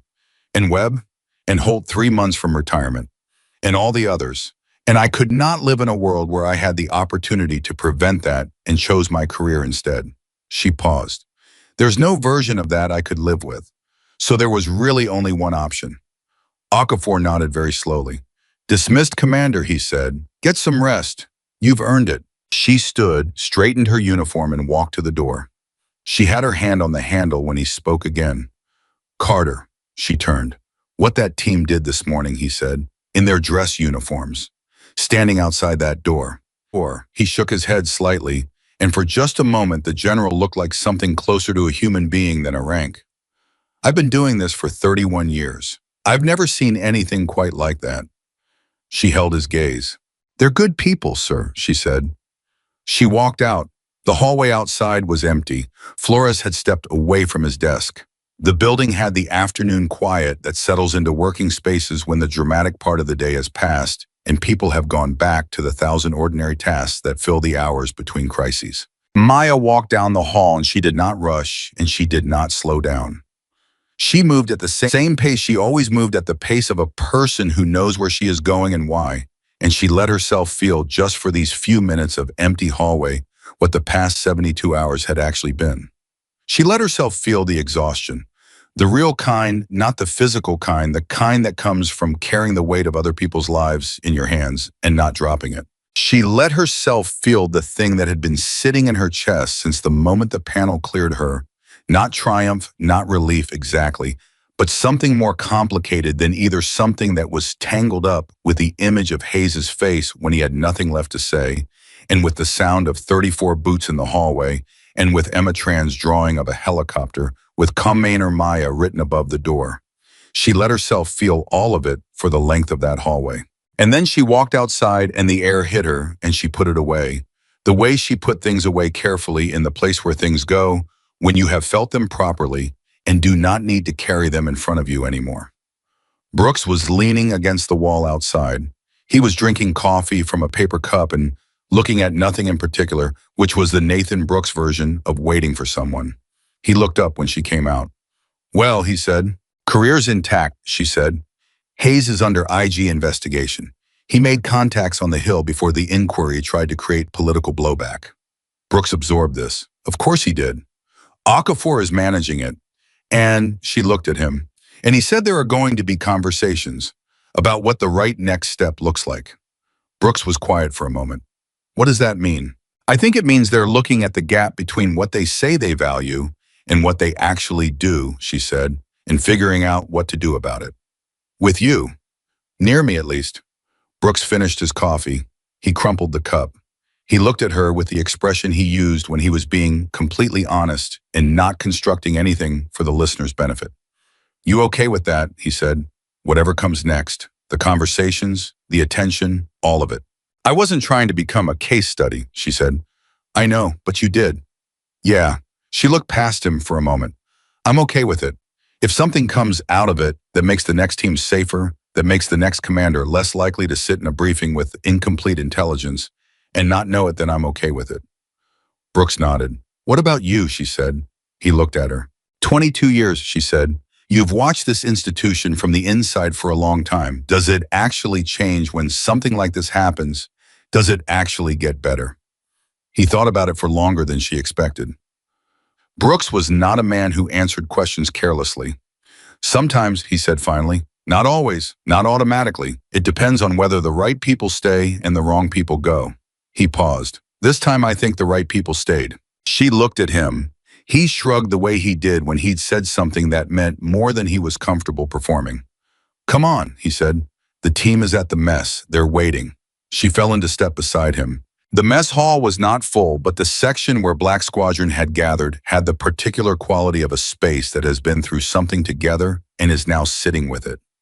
Not celebrating, not processing dramatically, just being present with each other the way people are when they have been through the kind of thing that you cannot fully translate to someone who was not there. When Maya walked in, the room did not go quiet and look at her. That would have been a different kind of unit. These people looked up, registered her presence, and went back to what they were doing, which was eating and talking and occasionally saying something that made someone nearby laugh. The real kind of laugh, the kind you can't manufacture. Holt wavered her over from across the room. She went. I was sitting with Webb and two other operators, Sergeant Carlos Reyes and Petty Officer First Class Anthony Kim, who was the youngest member of Black Squadron at 26 and who still had the quality of contained intensity that very young operators have before the years round some of the edges. General let you off easy, Holt said. He was professional, she said. That mean yes or no? It means professional. She sat down. How are we doing? Kim ate 4 plates of food, Webb said. I think he's stress eating. I'm not stress eating, Kim said. I just didn't eat for 40 hours. That's stress not eating, Webb said, which is the same thing in reverse. Maya looked at Kim. You doing okay? He looked at her directly the way young operators do when they're deciding whether to say the real thing or the version that sounds okay. He decided on the real thing. I kept thinking about it, he said. Out there, when everything went wrong, I kept thinking, what do I do if Carter doesn't make the call? What do I do if the order comes and she follows it and we keep moving? He shook his head slightly. I didn't have a good answer to that. And the fact that you made the call before I had to figure out my own answer, I've been sitting with that. The table was quiet. You would have figured it out, Maya said. Maybe, he said, but I didn't have to, because you already knew. She looked at him for a moment. Kim, she said, "Ma'am, eat your fourth plate." He almost smiled. "Already on it." The afternoon moved away. Afternoons move. After the kind of morning this had been, slowly, with a particular quality of suspension, as if the day were giving everyone in it space to settle into the new reality of what had happened and what it meant. At 1600, Maya got a message from Diana Reyes. The IG office has formally expanded the investigation to cover Hayes' prior 3 operational planning assignments. They were looking at 14 months of records. This is going to be significant. She read it twice. Then she sent back, "Keep me informed." She put her phone in her pocket and went to find Brooks. He was in the equipment room running his gear through a post-mission check with the methodical focus he brought to everything, moving through each item. The way someone does when they've been doing it long enough that the physical routine is also a mental reset. She told him about the IG expansion. He kept moving through his check without stopping. 14 months, at least. "So this goes back to before you were assigned here." "Before either of us," she said. He set down a piece of equipment carefully. He looked at her. "Carter, if they find what they're looking for in those 14 months, people are going to ask why it wasn't caught earlier, why no one raised a flag, why the system didn't work the way it was supposed to." "I know. And some of those questions are going to be uncomfortable." "Some of them should be," she said. "If the system failed to catch this for 14 months, that's worth being uncomfortable about." Brooks picked up his gear again. "You know what the difference between a good institution and a bad one is?" She waited. "A good institution is uncomfortable when it's wrong," he said. "A bad one finds ways to stay comfortable." He went back to his check. "This is going to be uncomfortable. That means something." She thought about that for the rest of the afternoon. At 1800, she went back to see Tron. I was significantly better. He was sitting up and had eaten a real meal and had his phone, and when Maya walked in, he was reading something on it that he quickly put face down on the blanket, with the expression of someone who has been caught doing something he would rather not explain. "What are you reading?" she said. "Nothing." "Nathan, it's fine. What is it?" He picked it up and showed her. It was a message thread, a long one. She looked at the preview and recognized names, operators from other SEAL teams, from other units, people she knew only by reputation or by brief encounters at joint training exercises. They were talking about what had happened, about the inquiry, about Hayes, about Black Squadron, about Maya. "How many people?" she said. "It's pretty wide," Tran said carefully. "How wide?" He looked at her with the expression of a man who is deciding how much of a thing to say. "The story is out there, Carter. Not officially, but the community talks. People know what happened. People know what the team did." She handed his phone back. "Are they saying anything that's going to cause problems?" she said. "No," he said. "They're saying things like, if it had been my team, I hope I would have done what you did. They're saying things like, I've served with commanders who would have followed that order. And they're sitting with that." He looked at her. "You made people think about themselves, about the kind of officer they are, or the kind they want to be. That's not a small thing." She sat with that. It was not a small thing. But it was also not something she had intended or sought. It was a consequence of a private decision made in a dark field with gunfire going off around her. The fact that it had become something larger than that moment was something she was still learning how to hold. "Get some sleep," she told him. "You too," he said. "I will." He gave her the same look Brooks had given her the previous night. "I mean it this time," she said. She left the medical facility and walked back toward the barracks. The base was quiet in the way bases get in the early evening, the institutional hum of the day winding toward the institutional quiet of the night. Her phone buzzed. Unknown number. She almost let it go. Then she answered. "Commander Carter." A woman's voice. Professional. Deliberate.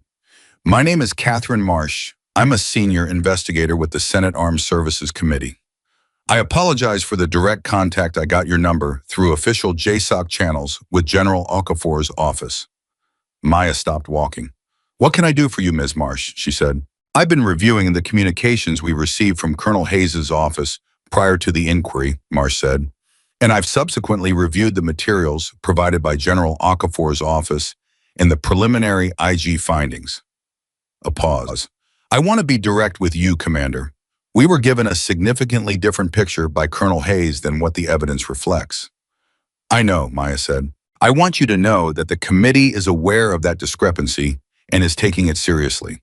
I'm not in a position to tell you what the formal response will look like. That determination is above my level. But I wanted to contact you directly to tell you that the record is being corrected. Another pause.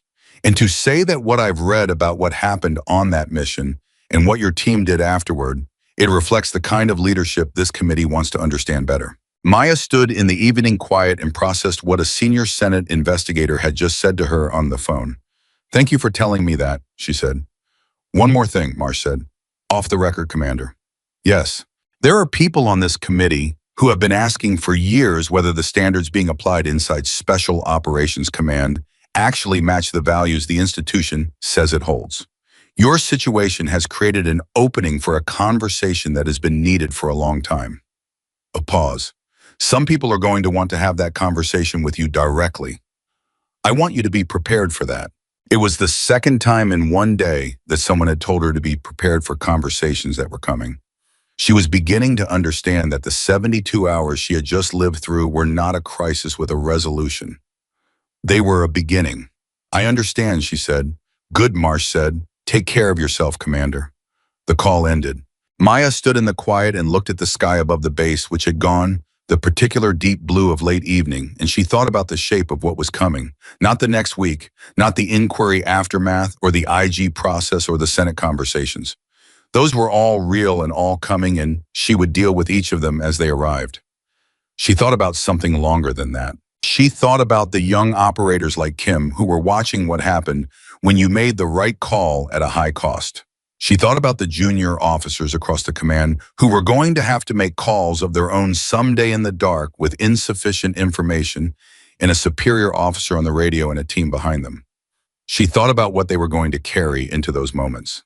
And she thought about the fact that what they carried was shaped not entirely, but meaningfully by what they had seen the people ahead of them do. She was part of that now, not because she had chosen it, but because of what she had chosen when she pressed a radio button in the middle of a firefight and said, "We are coming home." She put her phone in her pocket. She walked back toward the barracks. She had a meeting with General Okafor in the morning about next steps. She had a call with the JAG office about the Hayes investigation. She had a team that needed leadership and a medic who needed to get home to his daughter and a young operator who needed to know that the institution he had given himself to was worth the giving. She had work to do. She always had work to do. That was the thing about leadership that people who hadn't done it didn't always understand. It wasn't a moment. It wasn't a decision or a mission or an inquiry or even a crisis. It was a practice. A daily, ongoing, never-finished practice of showing up as the person your people needed you to be, even when, especially when being that person cost you something. She had paid a cost this week that she had not been sure she would survive professionally. She had survived. And tomorrow she was going to get up and pay it again. Not because anyone was watching, because her team was worth it, because Emma Tran was 7 years old and her father was coming home, because 34 people had put on their dress uniforms without being asked. Because somewhere in the chain of every institution that had ever meant anything, there was a person who had made the decision to be honest, when dishonesty was cheaper to protect, when abandonment was easier to stay, when leaving was the rational choice. And that person was worth being. Maya Carter went inside. She set her phone on the nightstand. She laid down on her bunk, and for the first time in 72 hours, she closed her eyes and slept. She slept for 9 hours without moving. That almost never happened. Maya Carter was someone who slept the way she did everything else, with one part of her brain still running, still monitoring, still available to the next thing that needed her. She had learned to function on 4 or 5 hours and call it sufficient. She had built her life around the assumption that rest was something you fitted in around the edges of the things that actually mattered. But that night, her body made the decision for her. It simply stopped. And when she opened her eyes the next morning and looked at the time on her phone and saw what it said, she lay there for a moment in the particular quiet of having slept deeply and genuinely, and she felt something that took her a moment to identify. She felt like herself. Not the version of herself that had been running on controlled adrenaline and professional discipline for 72 hours. The actual version, the one that existed underneath the uniform and the rank and the weight of the past 3 days. Her phone had 17 messages. She looked at them in order. 3 were from Diana Reyes. The IG investigation had formally expanded overnight. The scope now covered Hayes' entire tenure at JSOC going back 26 months. The number of operations under review had grown from the initial 14 months Okafor had mentioned to a broader window that included 11 separate planning cycles. One message was from General Okafor's aide Flores. The morning meeting was confirmed for 0900. 4 messages were from people she knew, officers from other commands, a former instructor from her training days, 2 operators she had served with years ago in different units. Each message was short. Each said a version of the same thing. They had heard what happened. They wanted her to know they were glad it came out the way it did. She read those 4 carefully. She read them the way you read something when you are not sure yet what it means for you, but you know it means something. One message was from Nathan Brooks, sent at 0600. It said, "Coffee when you're ready." She got up, showered, dressed, and went to find him. He was where she expected, in the small common area off the main corridor, with 2 cups already waiting, sitting in the chair closest to the door, the way he always sat with his back to the wall and his sight line to the entrance. 22 years of habit. She sat down and picked up the cup. They didn't talk for the first 2 minutes. That was also habit. Brooks had always understood that the first conversation of the day sometimes needed a moment before it became a conversation. Then he said, "The team wants to do something." She looked at him over her cup. What kind of something? Webb's idea originally, but everyone agreed. He held his cup with both hands. They want to formally mark what happened. Not publicly, not for anyone outside the unit. Just something among themselves that acknowledges what this week was. She set her cup down carefully. What are they thinking? They want you to return the badges personally, he said. Not at a ceremony, not in a formal setting. Just you, the team, a room. No cameras, no press, no senior officers present. He paused. They said it was your call, whether you were comfortable with it. She looked at the table. She thought about the image she had carried since the inquiry, 34 badges on a table. The sound of them being set down one by one. The expression on Hayes' face when he looked at them and understood that he was not just facing one officer. He was facing an entire brotherhood that had made a collective decision about what mattered. She thought about what it would mean to pick each of those badges back up and give them back with her own hands. Yes, she said. Tell them yes. Brooks nodded. He picked up his coffee. 0800 before your meeting with Okafor, training room 2. She looked at him. You already knew I'd say yes. I knew you'd say yes, he said. I just wasn't going to arrange it without asking. She almost smiled. Nathan. Yeah. Thank you for all of it, for the whole week. He looked at her with the directness that was his particular signature, the thing that had made her trust him from the first week she arrived at Black Squadron. You've got nothing to thank me for, he said. You kept us alive. Everything else was just returning the favor. Training room 2 was a functional space utilitarian, no pretense, the kind of room that had hosted 1,000 operational briefings and would host 1,000 more. The team was already there when Maya arrived at 0758. They were in uniform, not dressed this time, but working uniform, the everyday clothes and they had arranged themselves around the edges of the room in the loose way that operators arrange themselves when there is no formation being called. But everyone understands this is a moment that deserves presence. The 34 badges were on the table in the center of the room. Maya walked to the table. She looked at them. They were arranged in no particular order. There was nothing ceremonial about how they were placed. They were just there in a pile that was somehow both random and deliberate, the way things look when they have been placed by many different hands with a single shared intention. She picked up the first one. She looked at the name on it. She walked to the person it belonged to and held it out to them. Petty Officer Anthony Kim. Hay was the youngest. He stood straight and took the badge from her hand, and she held on for just a moment before she let go. And he looked at her with the specific expression of a 26-year-old who has been through something that has changed the shape of what he believes about the institution he serves and about the people in it. Thank you, ma'am, he said quietly. Thank you, Kim, she said, for showing up. She went back to the table. She picked up another badge, Holt. She found him against the far wall with his arms at his sides and his face carrying the composed stillness that she had seen him carry in the dark outside the compound. The calmness that was not the absence of feeling, but the presence of something stronger than feeling. She held out his badge. 3 months, she said. He took it. 3 months, he agreed. That fishing trip happens, she said. That's not a request. Already booked the cabin, he said. She looked at him for a moment. Good. She went badge by badge through the room. It took time. She did not rush it. Each person got a moment, not a speech, not a formal gesture, but a look, a word, something that was specific to them, and only to them because she knew them specifically and only as themselves, not as a unit or a team or an abstraction, but as the individual people who had made individual decisions to stand behind her in a hallway at 0830 in their dress uniforms. Webb got, I still want to know how you got that document. He grinned. Still can't tell you.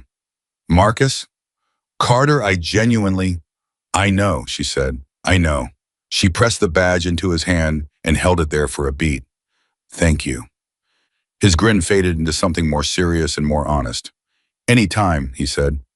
When she reached Brooks, she was down to the last badge. She stood in front of him and she looked at him and she held the badge in her hand and she thought about 22 years of service and the particular quality of a person who had built himself into someone the institution could rely on not for career reasons, but because that was simply who he was. She held out the badge. He took it. Neither of them spoke for a moment. Then he said, you know what this week was, right? Tell me. It was the test, he said, not the mission, not the inquiry. This week, the whole thing was the test of whether you are who you've been telling yourself you are for your whole career. He held her gaze. And you passed. She looked at him. We all passed, she said. He nodded. Yeah, we did. The room held that for a moment. Then someone she thought it was Ray as the young sergeant from the back row started to applaud. Not the formal rhythmic applause of a ceremony, but the real kind, irregular and genuine. And it spread through the room in 3 seconds and filled the space for a moment that was brief and unscripted and completely true. Maya stood at the front of the room and let it happen. She did not feel like a hero. She had decided a long time ago that feeling like a hero was a signal that you were looking at yourself from the outside, that you had started to perform your own story rather than live it. She did not feel vindicated in the theatrical sense. She did not feel like she had won. She felt like herself in a room full of people she trusted with her life on the other side of something that had tried to take everything from her and had failed. That was enough. That was more than enough. At 0855, she left the room and walked to General Okafor's office. At 0900 exactly, she sat down across from him for the second time in 2 days. He looked at her differently this morning, not dramatically differently, but with a quality of settled attention that was distinct from the careful evaluation of the previous meeting, as if the evaluation had concluded and something had been decided. How are you this morning? He said. Better than yesterday, she said. Better than I expected to be. He nodded. He opened a folder. He turned it to face her and slid it across the desk. She looked at it. It was a formal recommendation. She read it once quickly and then read it again more slowly. It was a recommendation for her promotion to captain signed by Okafor and co-signed by 2 other general officers she recognized. She looked up. Sir, she said. Before you say anything, he said. I want to explain the thinking. Not because I need to justify it, but because I believe you deserve to understand it rather than just receive it. He leaned forward slightly. This recommendation is not a reward for refusing an order. Refusing orders is not something this institution rewards and should not be. It is a recognition of command judgment exercised correctly in a complex situation under pressure at a personal cost with full awareness of the consequences. He held her gaze. Those are the things we say we value. This is what it looks like when we act like we mean it. She looked at the folder. She thought about the 18-year-old version of herself walking into the Naval Academy. Not because anyone told her to, not because she had a plan for what rank she would reach by what age, but because she could not imagine being anything other than someone who showed up when it mattered. She thought about every decision in the years between then and now. Every difficult call, every moment of choosing what was right over what was easy. Every time she had stood between her people and whatever was trying to get to them. She had not done any of it for this. She had done it because she could not have lived with herself if she hadn't, and somehow that was the reason it had led here. Sir, she said, I'm honored. You should be, he said simply, because you earned it the hard way, which is the only way it means anything. She signed the acknowledgement form and slid the folder back to him. There's something else, Okafor said. She waited. The IG review expanded again this morning, he said. In the review of Hayes's prior planning assignments, investigators found communications between Hayes and a civilian intelligence contractor. The nature of those communications is still being evaluated, but the preliminary assessment is that Hayes may have been selectively shaping intelligence products before they reached the operational planning level, not just withholding documents, actively influencing the analysis. The room was very still. Maya processed what that meant. If it was true and Okafor would not have said it, if the preliminary assessment were not serious, then Hayes was not just someone who had buried an inconvenient document to protect a promotion timeline. He had been intervening in the intelligence process itself, shaping what information reached the people who were making life and death decisions based on it. How many operations could be affected, she said. That's what the investigation is now determining, Okafor said. It could be significant. People could have died, she said, in those other operations, from decisions made on intelligence he shaped.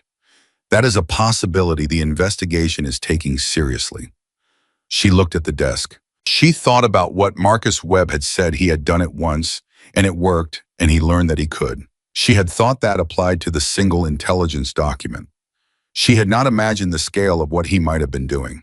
What happens to the people who were on those operations, she said, the ones who made calls based on what they were given, the ones who might have made different calls if they'd had accurate intelligence.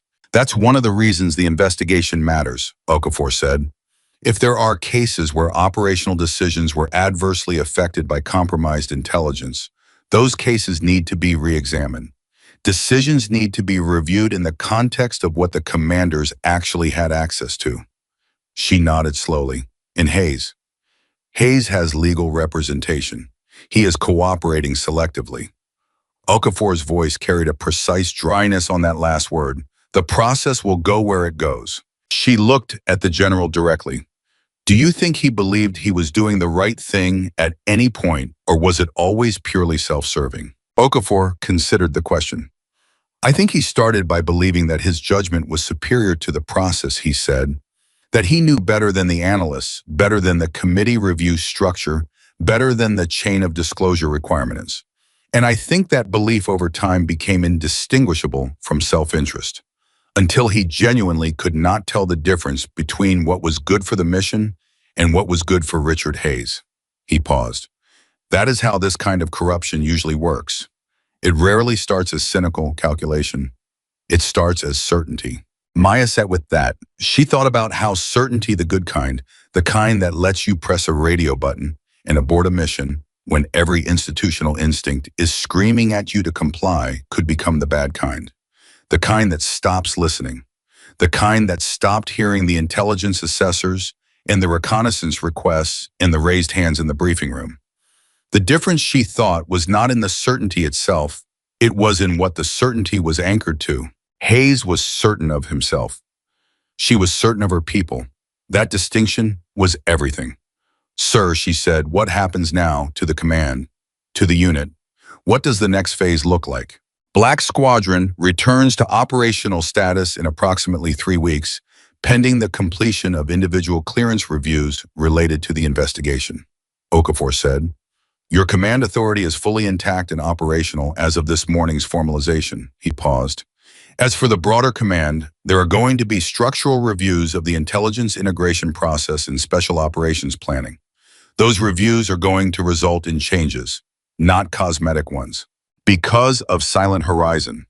Because of what Silent Horizon exposed, he said. The gap was not new, the exposure was new. She nodded. One last thing, Okafor said. He picked up a single sheet of paper from the corner of his desk.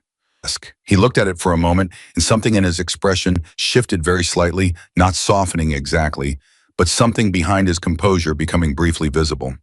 This came to my office this morning. It was addressed to me, but it is for you. He held it out. She took it. It was a letter, handwritten on plain paper, the handwriting careful and deliberate in the way of someone who does not write by hand often and is taking the task seriously. She read it. Dear General Okafor, my name is Sandra Tran.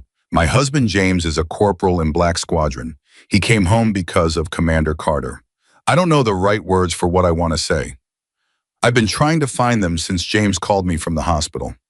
I want to say thank you, but that isn't big enough. I want to say she saved my family, but that still isn't quite right. What I want to say is this: my daughter Emma is 7 years old and she is going to grow up with her father because there was a commander who decided that was worth fighting for. I don't know if that matters to anyone in your building, but it matters more than I can say to us. Please tell Commander Carter that Emma drew her a picture. We will keep the original. But I wanted the commander to know in our house she is already a hero. With gratitude, Sandra Tron. Maya read it once. She read it again. She set it down on the desk because she needed her hands to be doing something other than holding it. She looked at the wall to the left of Okafor's desk for a moment. Just a moment, collecting herself with the efficiency of someone who has learned that emotion is not the enemy, but that you must know where to put it. Then she looked back at Okafor. Thank you for showing me this, she said. I thought you should have it, he said. He slid it across the desk toward her. It's yours. She picked it up and folded it carefully and put it in the inside pocket of her uniform jacket against her chest, where she would feel it for the rest of the day. She stood. She thanked the general. She walked out of his office and down the hallway and outside into the morning, and this time the morning was different, not because anything visible had changed. The base looked the same. The sky was the same. The sounds were the same.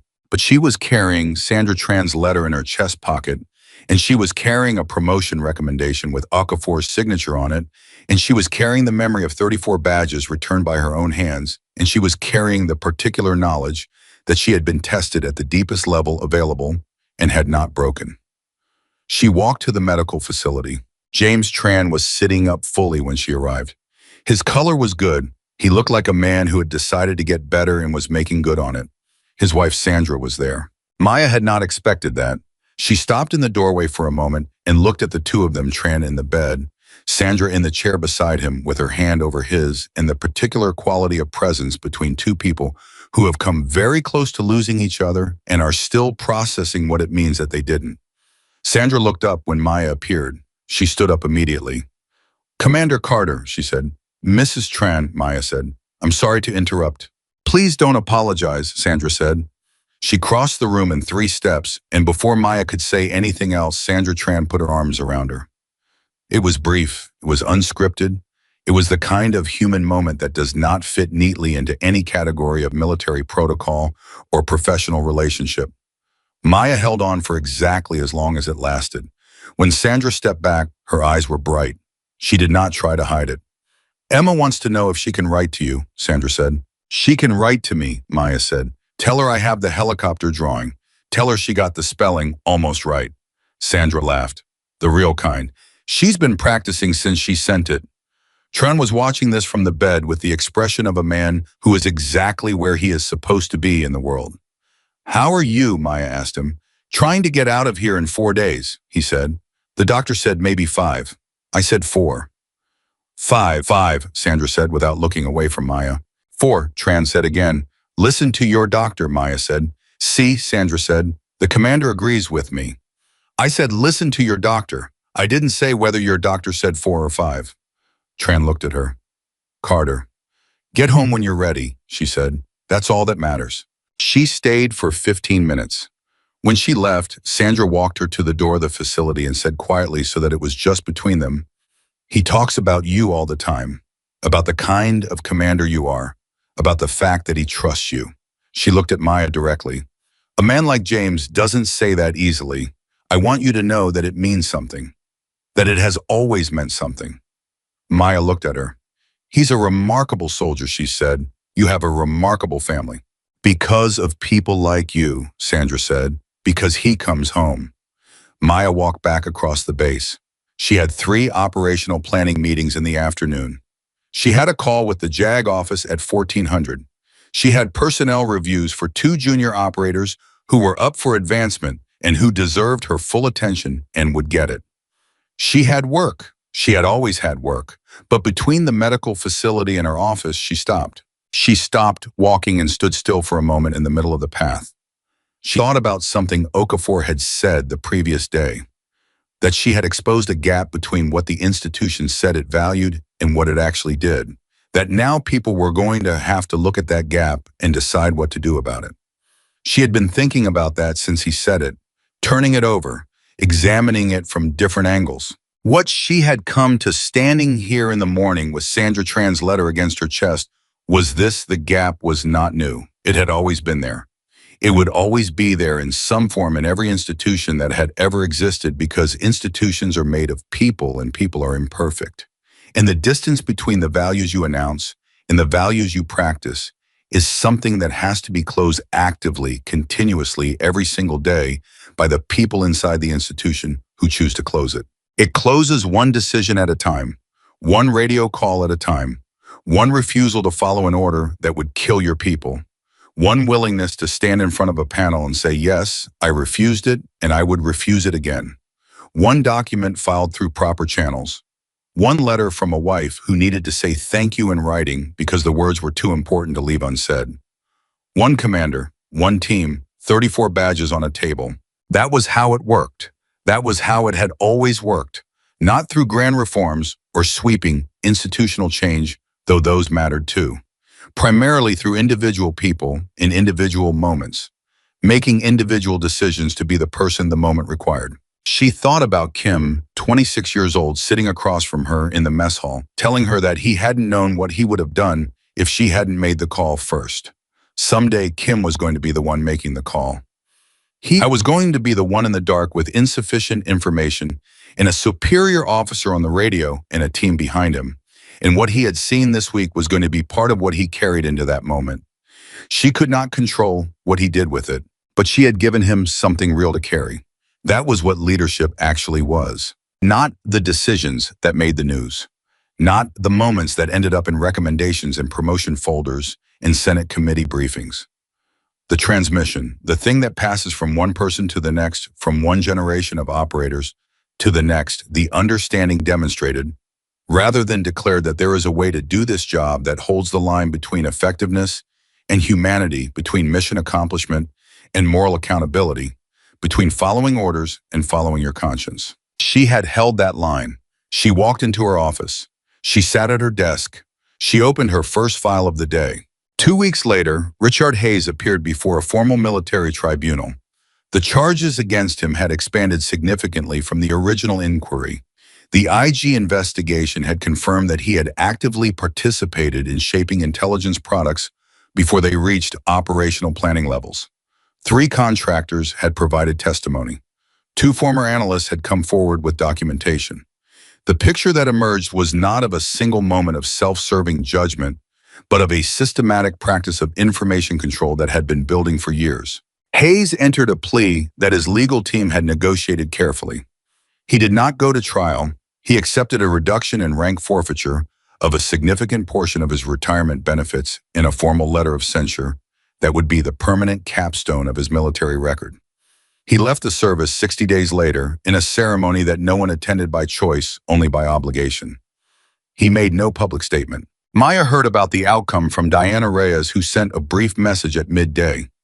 She read between meetings. She thought about it for 30 seconds. She sent back, "Thank you for everything." Then she went to her next meeting. 6 weeks after Silent Horizon James Tran went home. He left on a Tuesday. Maya drove him to the departure point herself. Sandra had flown in 2 days earlier and was waiting. Emma was with Sandra, 7 years old, red sneakers, a drawing in her hand that she had been working on since the first one. When Tran got out of the vehicle, Emma ran to him. Maya watched from 10 feet away. She did not belong in that moment. That moment was entirely theirs. She stood at the edge of it and let it be what it was. Then Emma, still holding her father's hand, looked over at Maya. She walked over the way 7-year-olds walk, with complete directness and no social hesitation, and held out the drawing. Maya took it. It was the helicopter again. Better than the first one, more detailed, the proportions worked on.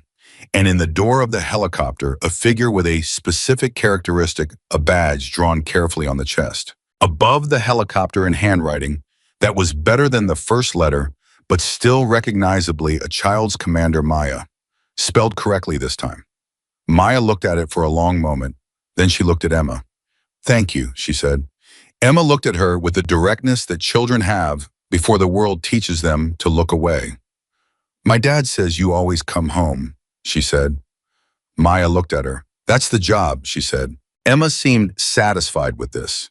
She turned and went back to her father and took his hand, and the three of them walked together toward the terminal, and Maya watched them go until she couldn't see them anymore. She drove back to base alone. She had a briefing at 1400. She had personnel reviews at 1600. She had a training evaluation running at 1730 that she needed to observe. She had her team. She had her work. She had the daily, ongoing, never-finished practice of being the commander her people deserved. She drove through the gate and showed her badge to the guard and parked and walked into the building. Nathan Brooks was in the hallway. He fell into step beside her without saying anything. "How's Tran?" he said after a moment. "He's home," she said. Brooks nodded. That was enough. They walked down the hallway together toward the work that was always waiting toward the next mission and the next decision and the next moment that would ask them who they were and whether they were willing to pay the price of being it. Maya Carter knew her answer. She had always known her answer, and she walked toward it without hesitation, the way she walked toward everything that mattered with her eyes open, her people behind her and not a single step taken backward. That was what it meant to lead. That was what it had always meant, and she would never stop proving it.